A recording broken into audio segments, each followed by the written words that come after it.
Pinagsama sa isang frame sina Catherine Bernardo, Sara Geronimo at Bel Mariano.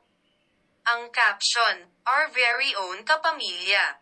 Superstars supremacy." Kanya-kanyang komento ang mga fans. Asia's superstar Catherine Bernardo. Hindi magpalamang ang fan ni Bel.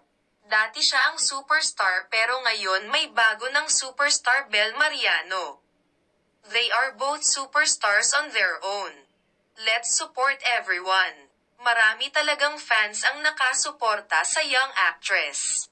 Bel Mariano, the young superstar phenomenal Gen Z. Kath and Sara. So proud of the long list of accomplishments in their careers.